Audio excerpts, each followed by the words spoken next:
I think we're close enough here, Mike. So I'm going to take this opportunity to welcome all of the people, all of you that are online with us today. We appreciate your attendance, and we welcome you to the Hoard Dairyman webinar for this month. I'm Steve Larson, one of the members of the editorial staff here, and today we're really pleased to have Mike Hutjens back as our presenter.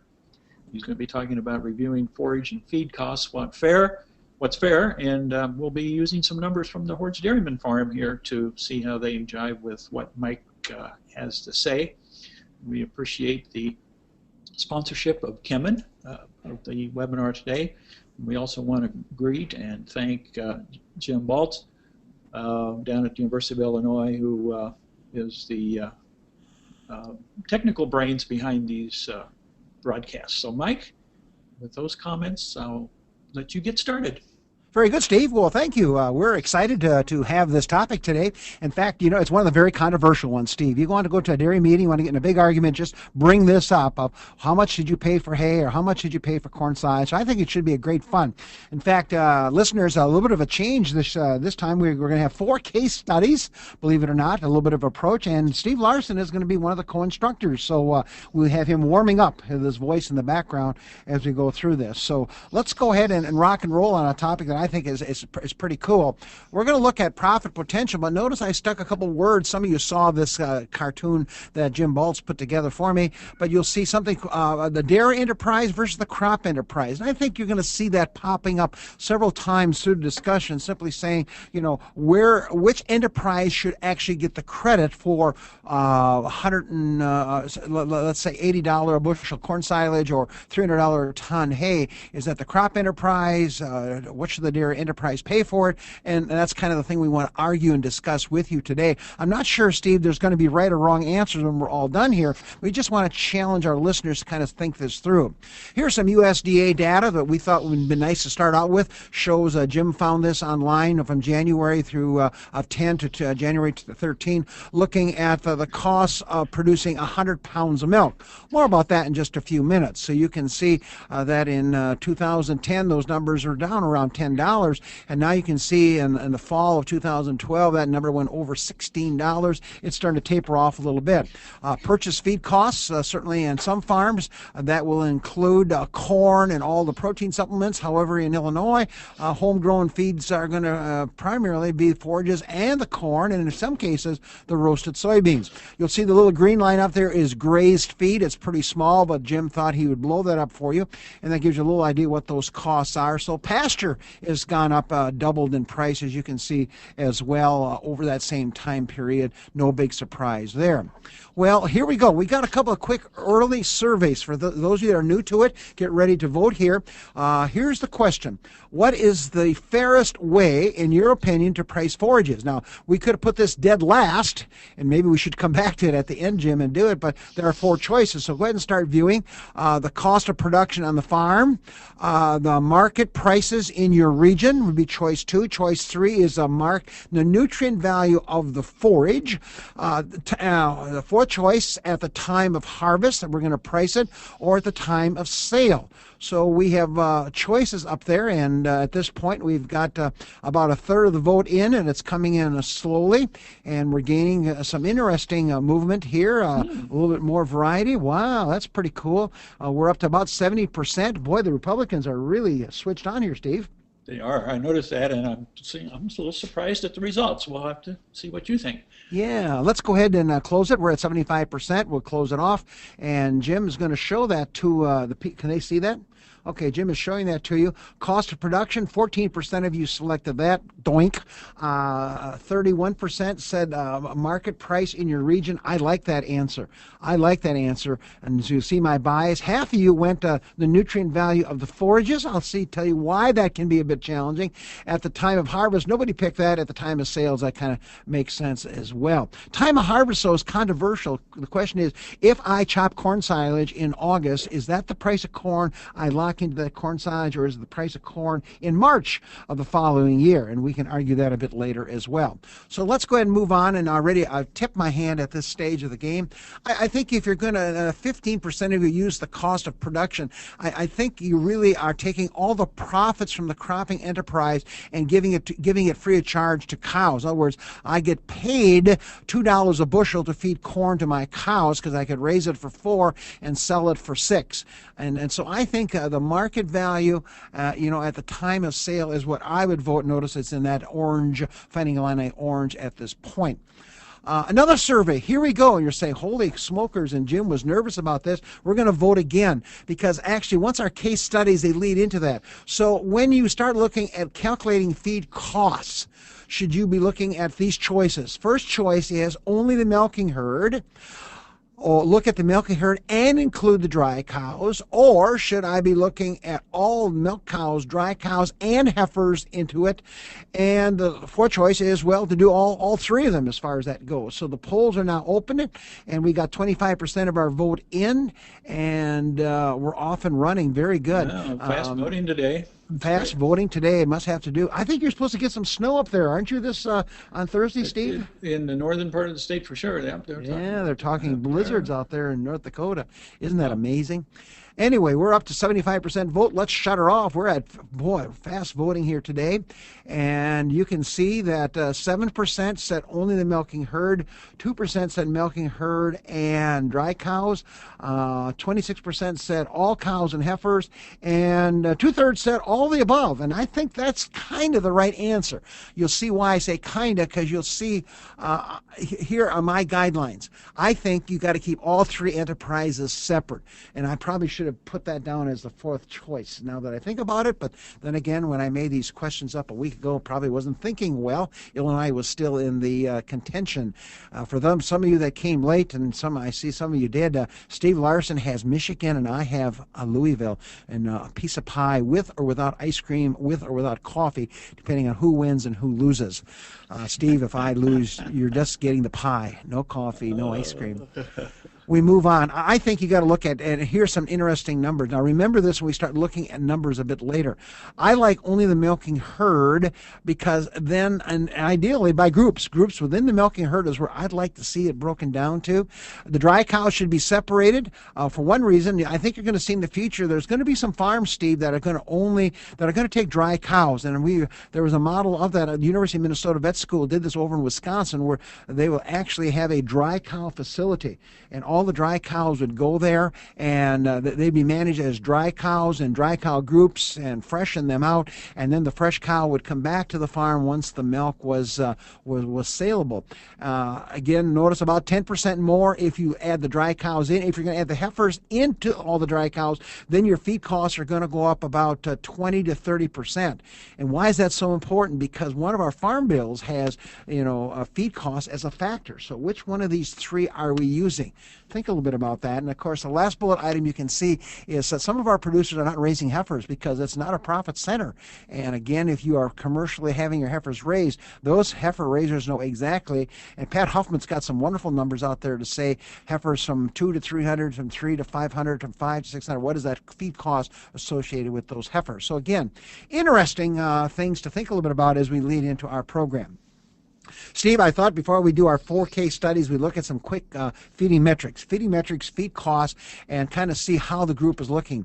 These are the big 5, as I call them. You can read through them quicker than I can talk them. The second one, feed cost per hundredweight of milk. If you're New Zealand, this could be feed cost per kilogram of solids, total solids per acre, per hectare. So there's a lot of different ways countries will twist these numbers around. But to me, the bottom 4 are huge.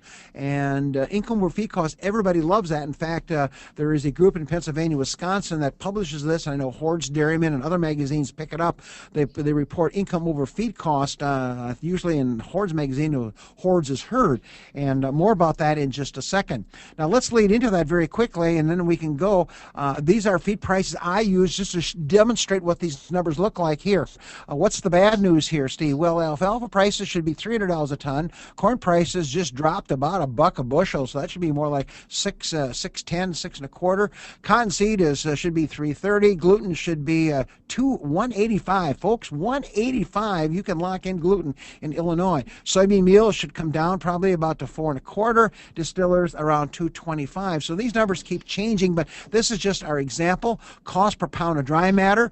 We need to update these almost on a monthly basis. You have this interesting sheet. This ends up showing you that for 50 pounds of dry matter, it's costing me $7.05. Three things to mention to you, those of you online. Notice number one, I'm paying somebody 10 cents a cow to do this, to build these rations. They're sitting right there, 10 cents per cow, and you can figure where that goes. On the protein supplement, that number is biased, being half distillers and half soya. On the forages, 2/3 corn silage, 1/3 alfalfa. So already you can see I am playing some games with which feed ingredients I've selected to get to my $7. Steve, here comes the big numbers. There's the big four. So here are the numbers for Illinois. 14 cents per pound of dry matter. That's an important number. That reflects feed ingredients, feed additives, amino acids, and then, of course, what we're going to talk about today, what are you putting in for costs for feed ingredients? The next columns break down to 80 and 70 pounds of milk. This 50 pounds of dry matter could support either of those two very easily. You can see the feed cost per hundredweight, $8.81 versus $10. So as we lose milk, these numbers all go south. Income over feed costs, this is $20 milk. I don't believe our Holstein folks will get $20 milk this month. It'll be more like $19. So you can see that 80 pounds of milk is going to have an income over feed cost of $10. And that's my problem with income over feed costs. I lost $1 per hundredweight income over feed costs, and I did nothing. I did not change the feeding program. I did not change my ration around. I did not change somatic cell count. The market played that game. So I think I understand that's profitability. And in Illinois, I need $10.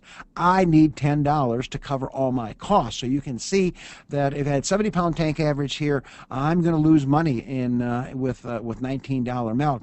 And feed efficiency, we already had a webinar on that. Feed efficiency, you can see, is a 1.6, which is an extremely good number, 1.4 on the other case over there. Steve, I thought I would just show the economic impact of feed efficiency. You can see most of farmers in Illinois, in the Midwest, are going to be around 1.4 to 1.5.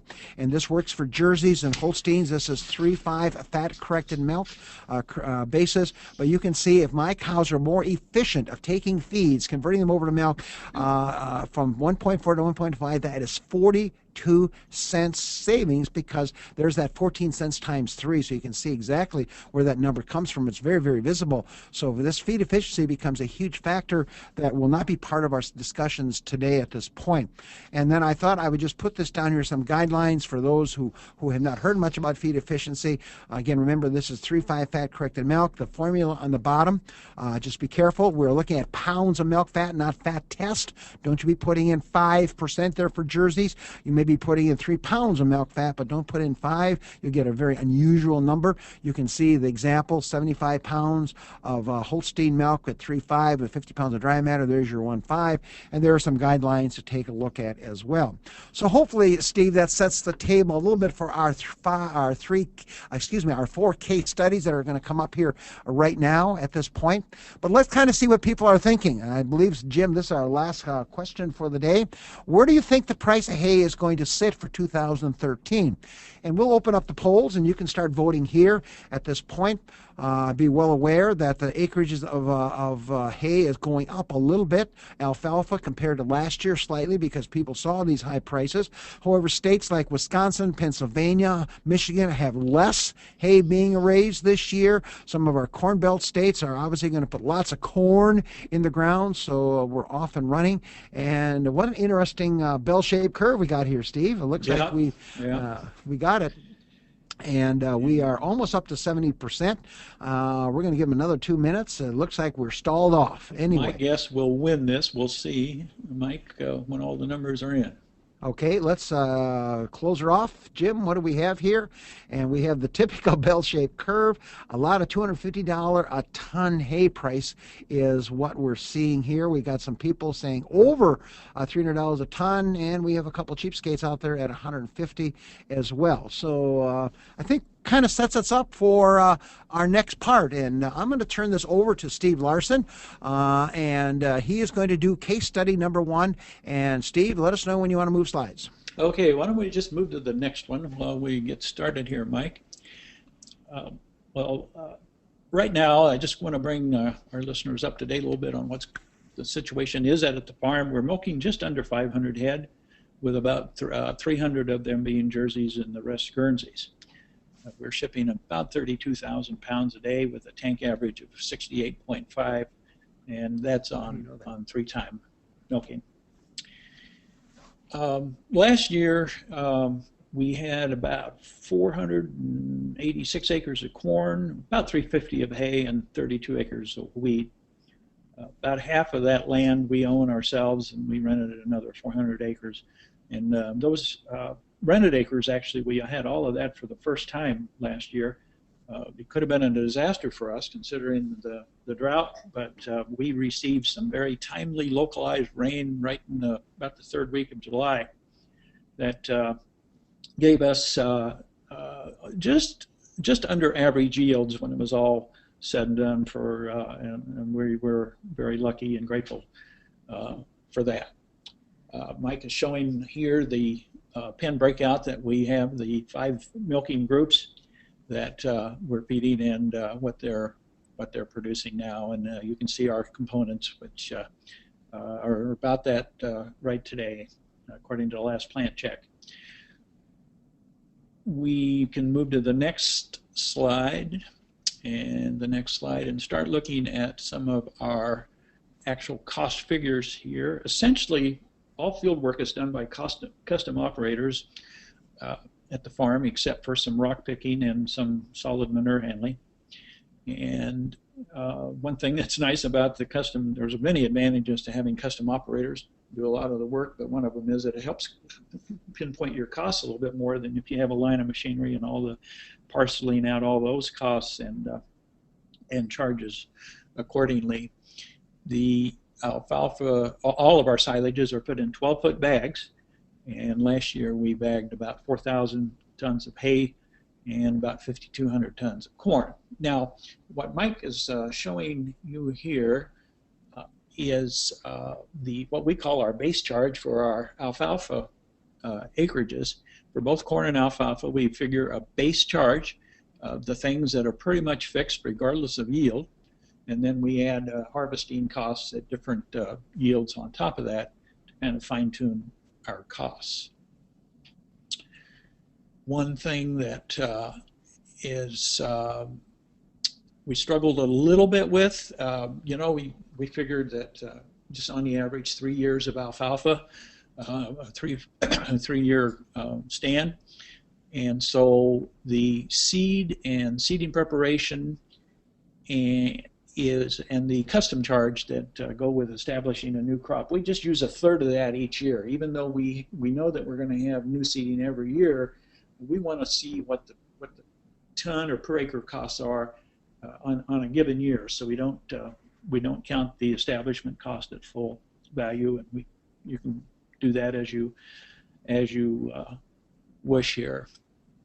Also, the land charge is kind of a free-for-all, whatever you want to put in. We have about 400 acres actually 300 acres of land on a 5-year contract for $250 an acre.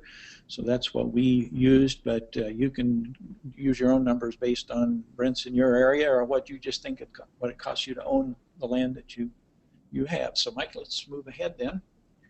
So after we have this base cost per acre, we look at the various costs we have.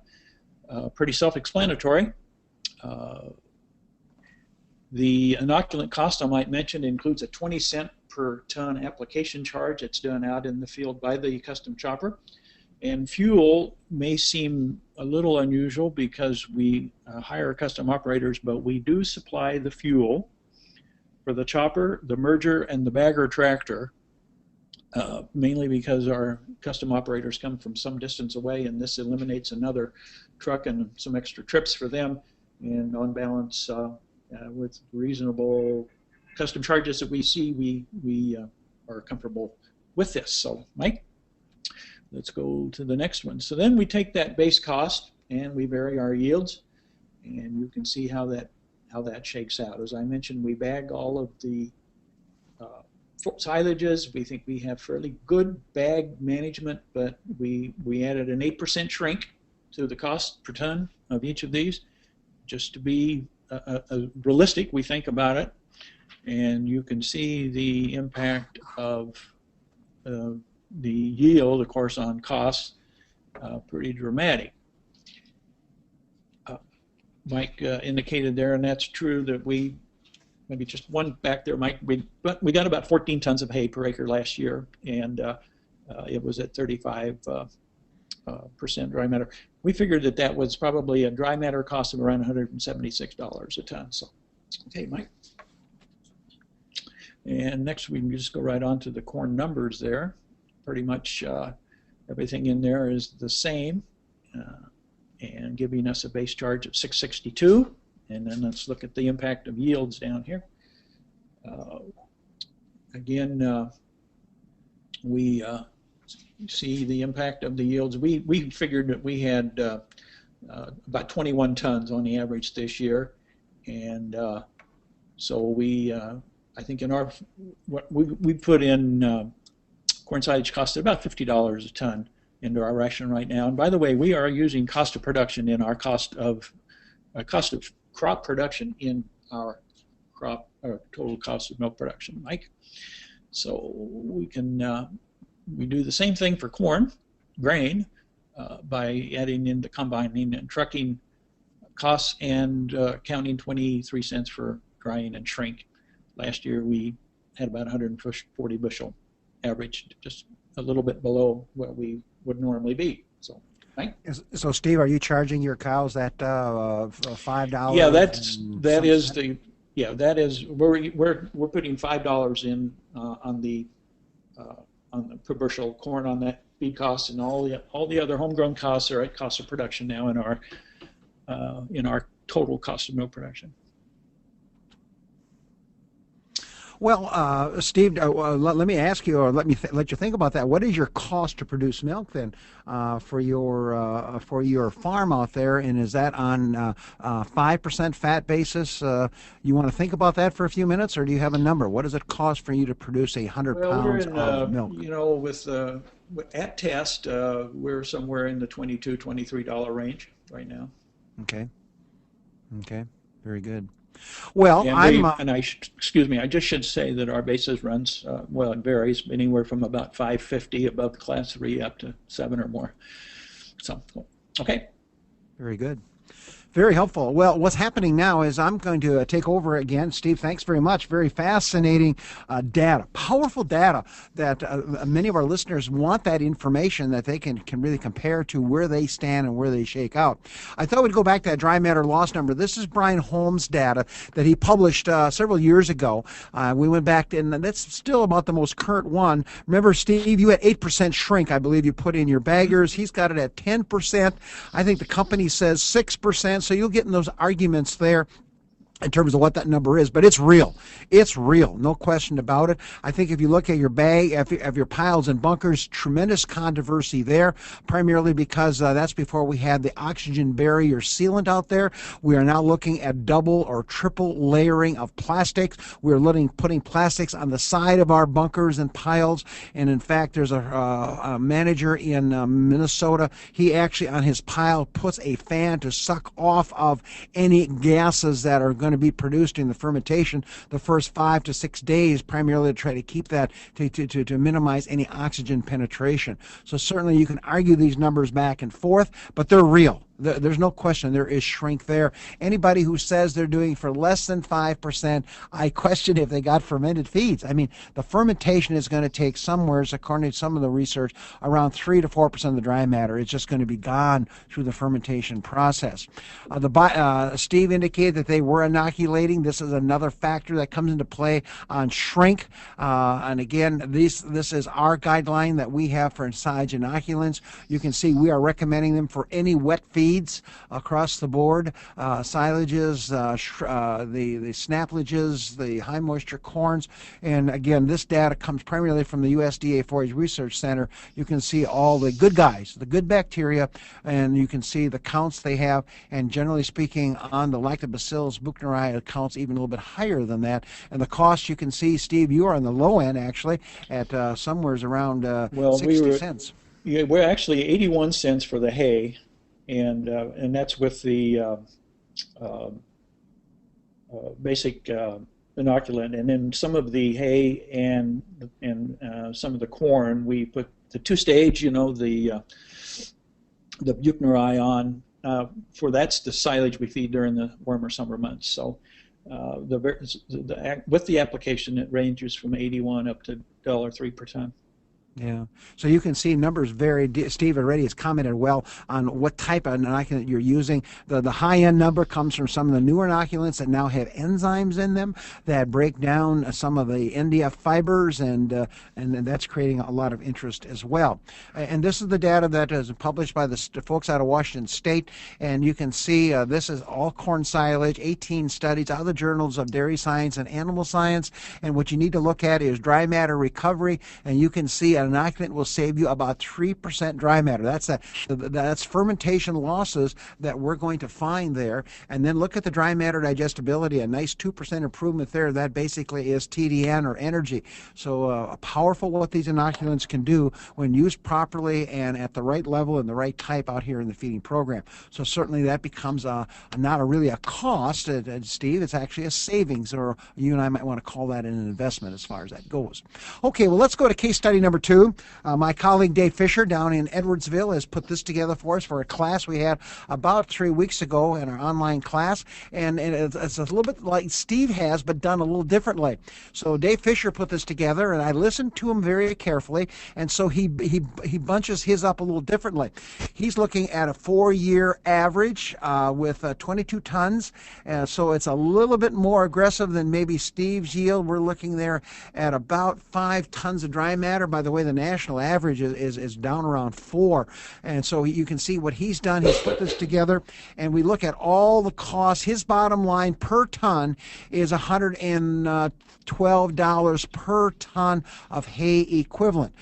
Remember that number as we go through this discussion here and finish up here in just a few minutes. So there is his established all his costs. Now he breaks it down, and now you can play games.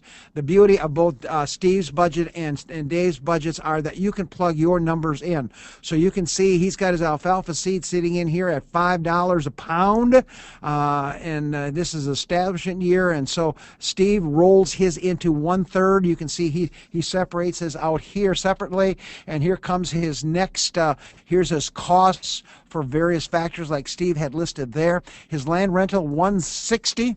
Now, if you want to make that $260, that's going to add about $18 to $20 per ton to the final product. So again, he's got $160 in here.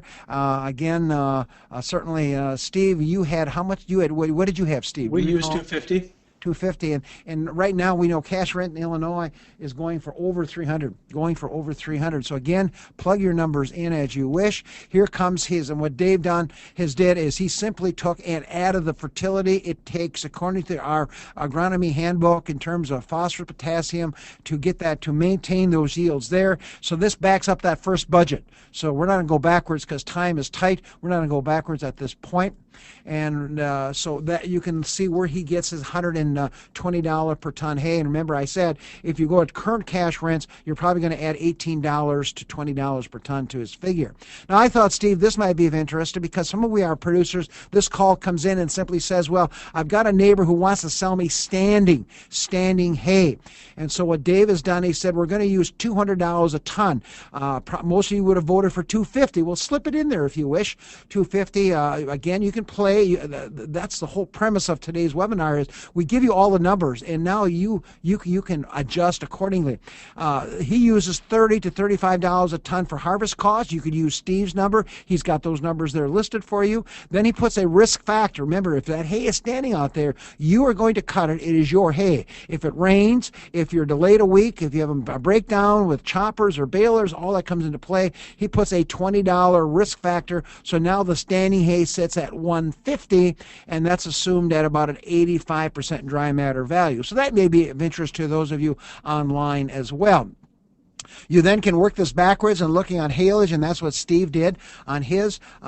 This is the other approach, though. Now we're using market value.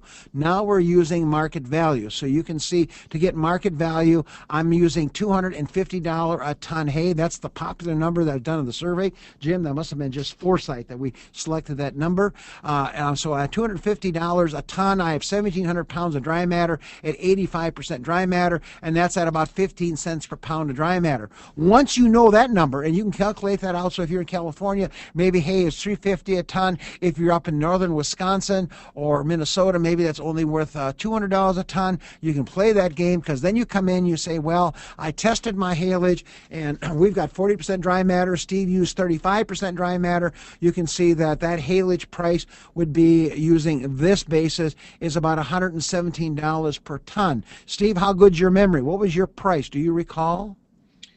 The haylage price per ton? We use 61.50, and I think if I calculated it right, it's about 176 a dry. Okay.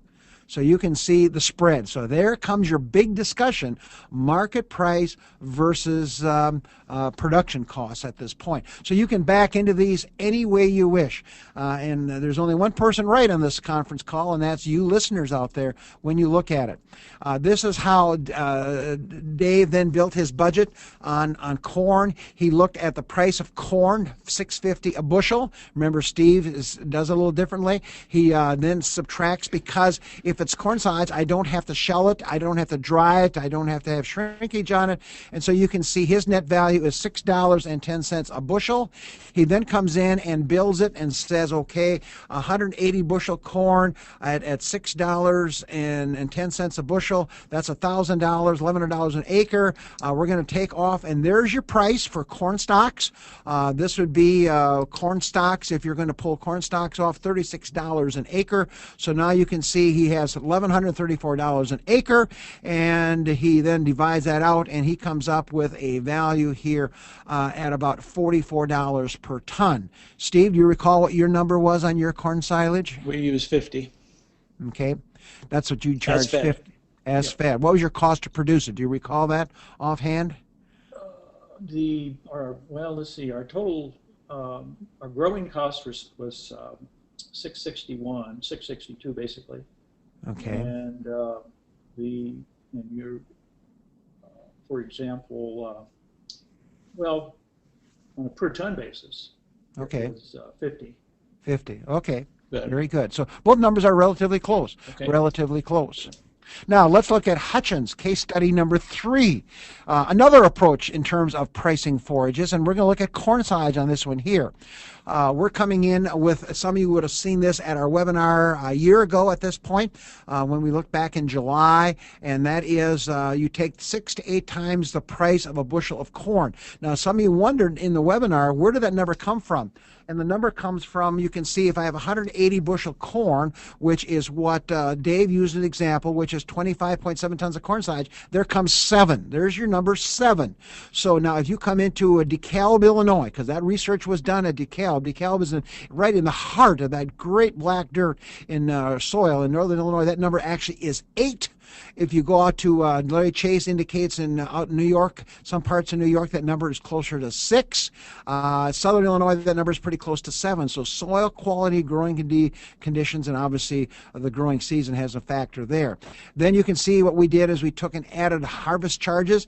Actually, we said $4 to $8 per ton. Steve's is a little higher than that. Here sits my inoculant. Here sits my shrink, just what Steve had sitting in his. So if you back into it using model number 3, if it's corn is worth $6 a bushel, and it's almost there right now, at times 7, there's $42, $6 for harvesting, $2 for inoculation, 5% shrink, which is actually on the low end. Steve, your number is probably much better at 8 to 10%, and you can see there we sit at $50 a ton. So again, Steve, we got your number.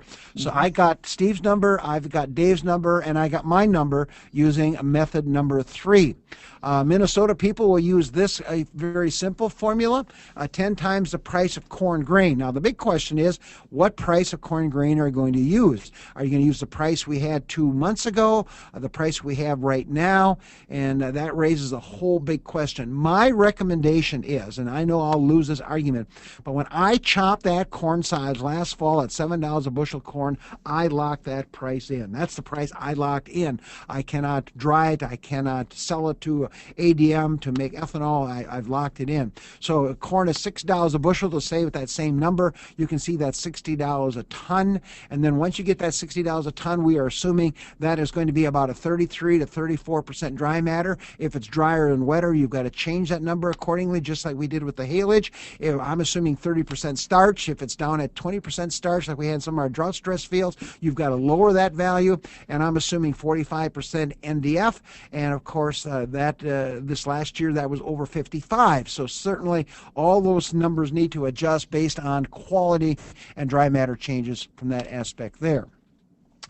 Case study number 4, we simply went to FeedVal 2012. All of you heard Victor Cabrero give this presentation and his presentation, and get your questions ready. We're just about done here, folks. We're going to have a short webinar this week. Maybe you'll be critical of. I went back and took February prices, and some of you will remember seeing this format. It just brings back memories. I ran this using a rumen undegraded protein, crude protein, energy, and fats and oils, and here sits those numbers. So that's another way, and some of you did vote for this. So it says corn silage. We entered it in the computer at $60 a ton. Now, Steve, if you ran your program for your farm, you would put $50 a ton in here, and of course that would change the solution. But you can see at $60 a ton, which we put in, you can see where we got that number.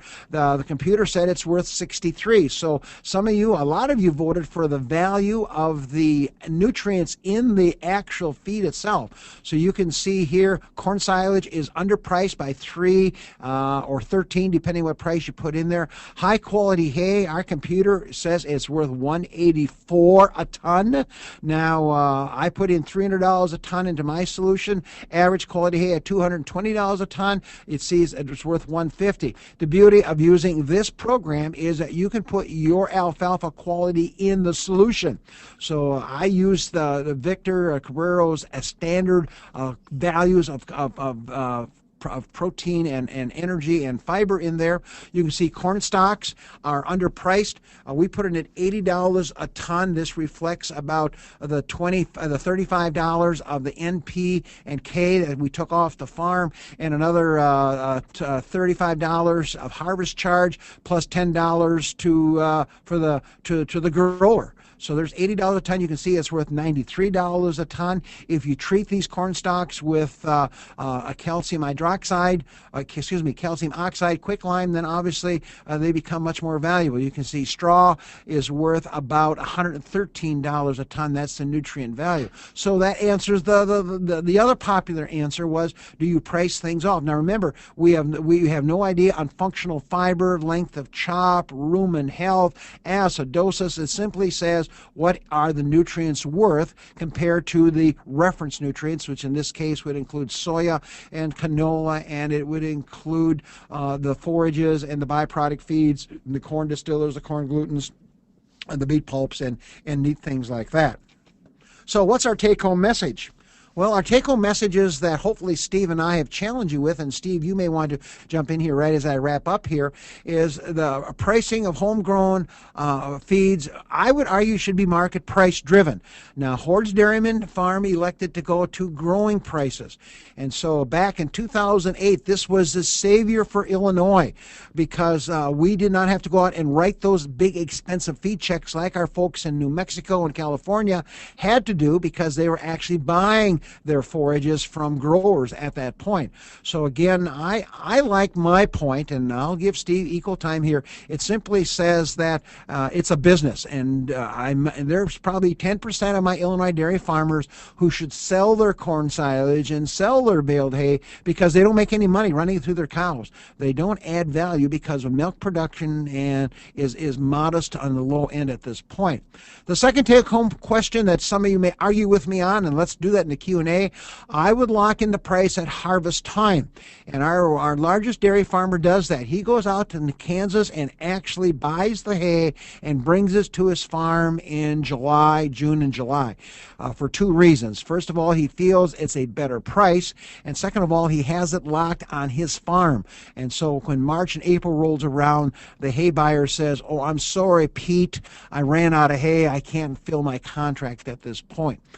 Certainly, when third take-home point, we're already covered briefly, and that is when milk prices are low, homegrown forages and feeds, including corns and barleys, provides tremendous flexibility and lower the out-of-pocket costs. So in essence, you can stay in the dairy business a little bit easier. And one of our best dairymen in 2008 said, "Mike, the only reason we are milking cows today is that our cropping enterprises carried us through those really tough times in 2008 out there on the dairy farm." Steve, do you want to make any comments on these take-home messages? No, Mike. I think you've certainly agree with your perspective. It's in some respects it's a matter of how flexible you are in terms of market prices. Ironically, we have both sold some hay silage from our farm when we were long on inventory, and we actually have purchased some corn silage from neighbors while we were waiting for new crop to ferment a bit longer. But generally speaking, your silages aren't really marketable, and so while they do have a market value, it's it's not like you had a hay shed full of bales out there. So there's obviously different ways to look at it. Now, corn grain is a little more cut and dried, or some of the other crops that are more mobile, I guess you might say, and marketable. So. We didn't say much about the high moisture corns. Again, some of the same kind of concepts can come into play at this point in terms of adjusting for dry matter, looking at market prices. Probably high moisture corn probably mimics the corn prices a little bit closer. The snaplage, a lot of interest in snaplage. Guys really like it, and that may be another webinar we'll have a bit later on this summer or this coming fall as we come into it. So I guess I'll turn this back over to Steve to kind of wrap up. We are done about 2 minutes early. We have a couple of questions, not a lot. So if some of you want to type in questions, we certainly would welcome your questions at this point. Steve, let's you talk a little bit about what's happening next month. Well, thank you, Mike. And again, we do have some time for those of you that might have a question out there or a comment. Feel free. We've got plenty of time to accommodate you, so don't be shy. Go ahead and submit those, if you will. Just want to do a heads up about the next webinar, May 13th, Monday, May 13th. There'll be No More Lame Excuses is the title, and it'll be presented by Nigel Cook from the University of Wisconsin, who's done a lot of great work with on lameness, foot health of cows, and we're looking forward to that very much. That's going to be sponsored by the Zenpro Performance Mineral people next month. Just a few reminders for those of you that, of course, all of our webinars, this one included, are accessible by on our archives. The new webinars are available after just a few days, and of course, any of those from the past months are available. And we've had we're approaching 21,000 archive views since we started our webinar series, in January of 2011. So it shows that it's a compliment to the presenters we've had, Mike, to your input, and Jim for a lot of interest in these. People can go back and look at these at their leisures and spend a little more time with the PowerPoints and some of the summary points as well. A reminder to those of you that are listening that in a few days you'll receive a short questionnaire. Your response to today's webinars, we appreciate your participation in that survey. Helps us pick topics and webinar formats that are of most help and interest to you. So please help us out. Take a few minutes to respond to those questions, if you will. Again, our thanks to Kimman for their support of today's webinar, and Mike for your presentation. We do have a question or two here, so let's get started with those and see where it goes from there. Well, Steve, very good. I also want to thank you very much for all the efforts you put in to pull the Hoard's Dairyman data together. To me, it's a powerful data set because you can really slice and dice it a couple of different ways. So, Steve, thank you, and to your herdsmen who spent a lot of time, I know, getting that pulled together. Just added a great deal, and my recognition of Dave Fisher for sharing his information with me. You might see him a big crook for stealing information, but that's kind of what happens when you're extending specialist. Let's go through this. Come to the question. Steve, you had a comment? Yeah, just one quick comment here. I might say that, of course, this is the kind of information that we felt like we needed and other farms need as well, but we really got started with this type of analysis a year or so ago when we were bidding on cash rents for land. We needed to know what our costs were, of course, and in that case, we varied the yield and the land charge, and came up with a cost of production. In that case, it was cost per bushel of corn. And that got us into this mindset of using these spreadsheets to do that. These Excel spreadsheets are manager's best friend, we think. And that's kind of the history behind it. And so it's led to our fine-tuning, at least our estimates. I think every cost of production is an estimate. Our estimates of costs of growing our forage as well as our milk production. Just thought I'd make that comment now, and Mike, you can address some of the questions that are coming in. Yeah, and I think, Steve, every farmer should have something like this kind of in his hip pocket. That we said the argument with the dairy metrics the same way. I'm hoping every dairy farmer that comes to my dairy meetings know what his cost per unit of dry matter is and his feed cost per hundredweight of milk, because how else do you run a business? And as you point out, you were in the forage business over there in Hoard's Dairyman, and you go from there. I kind of smile. Two things. Steve, it's a little tough when you start seeing land going for $15,000 to $16,000 an acre here in Illinois. It'd be interesting to try to cash flow that bugger a little bit. And a year ago, I remember the number, $4.08 a bushel to raise corn in Illinois from the FBFM records. That's not the drought year, but the year before when we had a pretty good year. And it's interesting, Steve, your numbers came right out on that as well. About $5. Yeah. Yep. Makes me a little nervous when they're talking about $4 corn by the end of the year, but we'll see how it plays out. Yeah, I tell you, we thought we had $4 corn last year too, and look what happened. So away we go on. Right. A couple of quick questions. They're very good ones. Some that I'm not quite sure. One of them is going to be kind of a biased answer. All of them three, in fact. Is the extra cost of Buchenrai inoculant worth the investment? My answer is you betcha. I'm a person but that's a biased answer. I love the Buchenrai, especially on my cereal grains, snaplage, high moisture corn, corn silage. If you look at the European data, it looks really good on small grains as well, where you're going to have some more starches sitting in there. And what we're looking at is trying to really control, as Steve pointed out earlier, a good aggressive front-end inoculation. The Buchenrai doesn't do that. Normally these companies have another inoculant in there that gives you the quick production of lactic acid. The Buchenrai is a heterofermentation product, which means it's not quite as biological, as efficient as some of the other products, but it produces acetic acid. And the power of the acetic acid is it keeps the feed, keeps the yeast from growing, and the concern we've been told, the yeast then converts the lactic acid away, breaks it down, and the moles say, look out. we can now grow because we don't have this lower pH, the lactic acid that is preserving the feed, and away we go. So I'm convinced, and I saw some pretty neat data from Lehman Kung's group, some European data. I think there's some work also done by Randy Shaver saying these products look really quite good, especially. I'm not sure we need that on the legumes or the grasses, but check with your inoculant suppliers on that. Question number 2, how long can you store silages? I'd say corn silage is probably up to about 3 years. The reason I say that is I've been involved on some farms in which farmers had corn silage that never got to the bottom, and as a result, eventually they got to the bottom after about 3 years, and what they had left was something I would call mush. And in fact, one of these silos started running. You know, they hadn't run for about 2 years, and the third year they started to run, and that would scare the daylights out of me.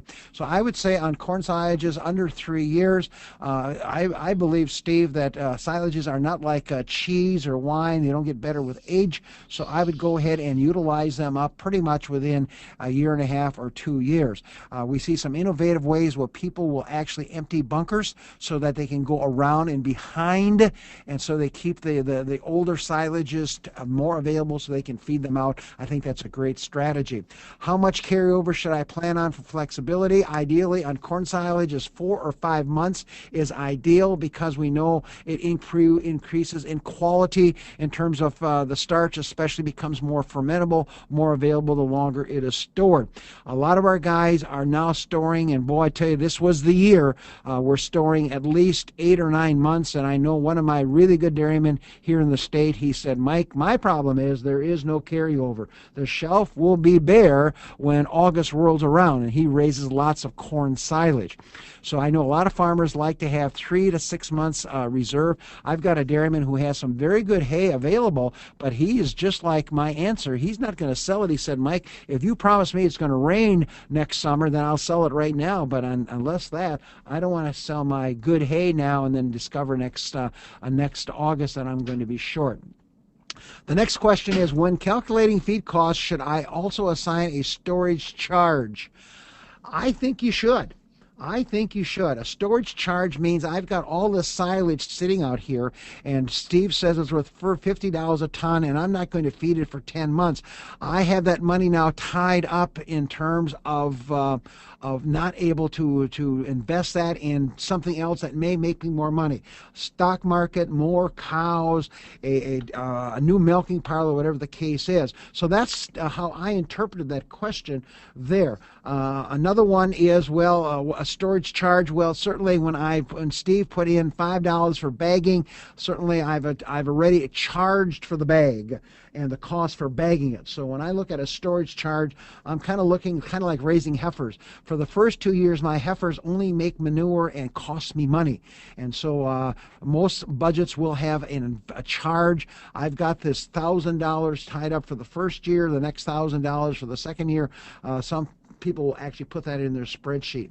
Next question, when corn prices go down, what do you see land prices doing, and how do you think it will affect all of us in the end? Wow, Steve Larson, I think that's your question to answer. You're a politician. Now, you want to take a shot at that?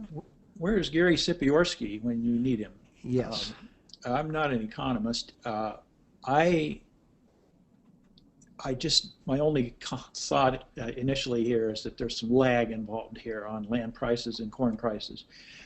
We may see some lower corn prices if we have a great growing year and so forth, but it'll take a little while for land prices to respond to that. I think it's easier to remember $7 corn than it is $4 corn. So that would just be my response to that. Well, a good point. I think the other aspect is some of that land is valuable because its proximity to whoever bought that land. There's also a question about housing and developments, speculative there comes into play as well. So I'm kind of like Steve.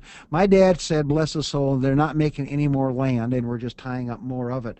So I think land, it's spooky, Steve. Over the last 2-3 years, land investments have been double digits increases here in Illinois, and that's with good corn prices, and that's with a drought. And it looks like our land prices still are staying strong at this point.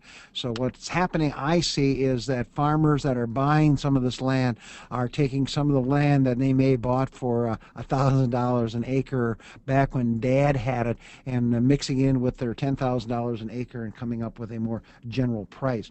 What's your price forecast for soybean meal, corn, and hay in the next months of 2013? Just happen to have in front of me, for another reason, looking at the Chicago Mercantile Exchange.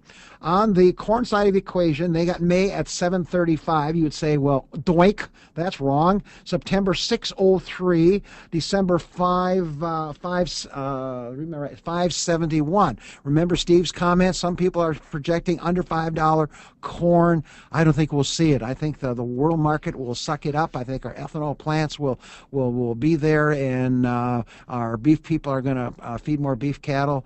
Probably don't need to feed too many more dairy cattle at this point. Soybean meal, the futures. These are this is the April 1st futures. May 423, and that's about where it sits now. September 374 a ton, that's for 48% soya, and then December 356. So it looks like that price is coming down, and probably reflects what's going on in Brazil and Argentina. And we saw a release on our TV here. One of the big problems Brazil have is getting the soybeans out of the country. They have very poor road and rail systems, and just getting it to boats is going to be a challenge from that aspect there. The milk price, we all are watching New Zealand. They're supposedly having a drought right now, or certainly a shortage of moisture, and that's having some real impact on the milk powder market. And a lot of us arguing that hasn't played out at this stage of the game. I think hay prices, will reflect pretty much what's going to grow, what's going to happen this year. In other words, if we end up getting 6 cuttings in Illinois, I think the hay price will be weaker or softer at this stage of the game. And boy, last year, a lot of people bought hay after the first crop, and those guys were pretty smart buyers, because they bought some pretty economical first crop, because we had a Bowser of a first crop, in many areas a Bowser of a second crop, and then evil things started to happen in some parts of the Midwest. Okay, last question we have up here, and it says 100,000 colony forming, he's got 100,000 epiphyt bacteria from the field. Inoculant concentration of bacteria is 500,000 for corn, and a 1 million per for alfalfa silage. Am I right? I think the number is 100,000 for most inoculants. We'd have to go back and look at that slide, but I think it's 100,000 colony forming units on an inoculant that you are applying. If you're going with the Lactobacillus buchneri, that number is closer to 400 to 500. So I think your 500 number for buchneri is about right. I want to think it's 100,000. Maybe one of you folks online want to type in. One of you, we still have 60 people online. Does anybody want to jump in on this one here at this point? The 1 million on alfalfa silage, I don't think I've seen that number. But then again, I've been more wrong than right. So ignorance is bliss at this stage of the game. I think that takes care of all the questions we have. Nobody wants to help me out here. Just sit there. Don't help. Don't help, guys. Curry, don't help. Brian, don't help. Carol, don't help. 100,000 was on the slide, someone said. And that's pretty much what's coming off of the recommendations from the various inoculant companies. Well, Steve, I'll turn it back to you. I want to certainly thank Kemin for their support and your willingness to work with me today. You bet, Mike, and thank you so much for your great job as usual. We appreciate that very much. And Jim Balt's also down there, your sidekick, who makes this all work for us. And again, of course, we thank Kemin for their sponsorship, and encourage you listeners and all of your friends, contacts, co-workers to be with us on May 13 for our next webinar. Nigel Cook from the University of Wisconsin School of Veterinary Medicine will discuss lameness. That sponsorship is going to be Zinpro, and we hope to have you all with us then. And in the meantime, let's hope for some warmer weather and some good planting conditions as we all get back out to those fields. So that's it for now.